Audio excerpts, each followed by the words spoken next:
Naobserbahan ang crater glow o banaag sa bunganga ng Bulkang Mayon bandang alas 7 ng gabi nitong Miyerkules, Enero 7.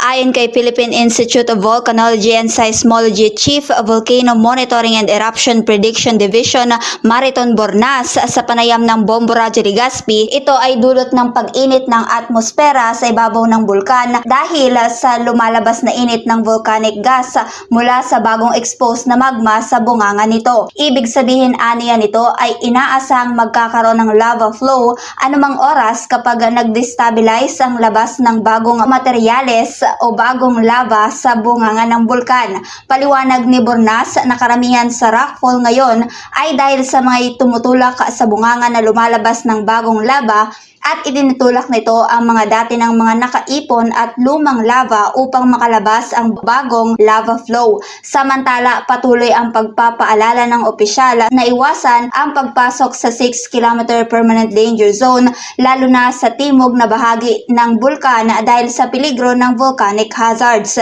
Inaabisuhan din ang mga residente na nasa loob ng 6 km permanent danger zone ay dapat nang nakalikas at sumunod sa mga abiso ng mga lokal na pamahalaan. Pinapaalalahanan din nito ang mga turista na pumunta sa Bulkang Mayon na huwag masyadong lumapit at mangyaring obserbahan na lamang ito sa ligtas na lugar. Ang nakikita po natin ngayon, meron na po tayong banaag. Ito po yung crater glow. Kadulot po ng pag-init ng atmosphere sa ibabaw po ng crater dahil po sa lumalabas po ng mainit na volcanic gas mula po sa bagong exposed o sulpot na magma sa crater. So at nakita po natin na batay po doon sa ating footage, pati na rin po sa naked eye. Ibig sabihin po nito ay talagang nandyan na po ang magma. Pretty soon po ay ine-expect po natin na magkakaroon na po tayo ng lava flow kapag nag-stabilize na po ang labas ng bagong material o bagong lava dito po sa bunganga ng bulkan.